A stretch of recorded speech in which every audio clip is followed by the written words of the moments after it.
সাধারণতন্ত্র দিবসের ভোর রাতেই চাঞ্চল্য ছড়ালো পাটুরিয়া পঞ্চায়েতের বটতলা এলাকায়। ভারত মাতার প্যান্ডেল আগুন লাগিয়ে দেওয়ার অভিযোগ উঠেছে দুষ্কৃতীদের বিরুদ্ধে। স্থানীয় সূত্রে জানা গিয়েছে, গভীর রাতের অন্ধকারে কে বা কারা পরিকল্পিতভাবে প্যান্ডেলে আগুন লাগিয়ে দেয়।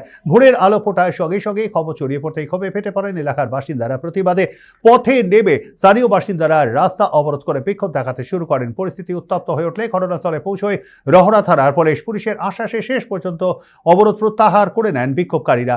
এদিকে ঘটনার খবর পেয়ে ঘটনাস্থলে পৌঁছন বিজেপি নেতা ও আইনজীবী কৌস্তব বাগচি। ভস্মীভূত প্যান্ডেল পরিদর্শন করে তিনি প্রশাসনের ভূমিকা নিয়ে তীব্র ক্ষোভ প্রকাশ করেন।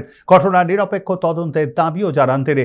অপরদিকে খড়দা ব্লক তৃণমূল কংগ্রেসের সভাপতি প্রসেনজিৎ সাহা জানান, আইন অনুযায়ী দোষীদের বিরুদ্ধে যথাযথ ব্যবস্থা নেওয়া হবে।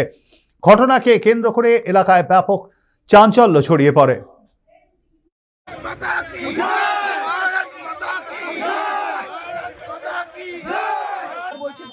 আমি আপনাদের উদ্দেশ্যে বলছি, ঠাকুর দেবতার পূজা করেন তো? এই দেখুন, ভারত মাতা বারংবার হিন্দু ধর্মের প্রতি আক্রমণ, সনাতন ধর্মের প্রতি আক্রমণ, এই জেহাদি শক্তিদের যারা বারবার যা হচ্ছে এবং প্রশাসনের যে সম্পূর্ণ নিষ্ক্রিয়তা আমরা লক্ষ্য করছি, এই জিনিস সহ্য করা যায় না। আমরা প্রশাসনকে বলেছি তারা যাতে আইনানুগ ব্যবস্থা নেয়। তারা যদি আইনানুগ ব্যবস্থা না নেয়, তাহলে সনাতনীরা তাদের নিজেদের ধর্ম রক্ষা করতে যা যা করার সনাতনীরা খুব ভালো করে জানেন যে নিজেদের ধর্ম কী করে রক্ষা করতে হয়।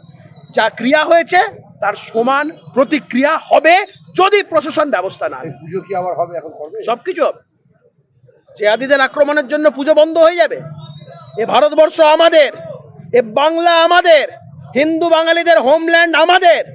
এখানে জেহাদি শক্তিরা তারা যদি আমাদের 70%কে 30% মাথায় নেচে দমিয়ে দিতে চায়, তা আমরা হতে দেব না। 30% তাদের যা অকাত আমরা সেটা বুঝিয়ে দেবো, আমরা 70% সেটাও বুঝিয়ে দেবো।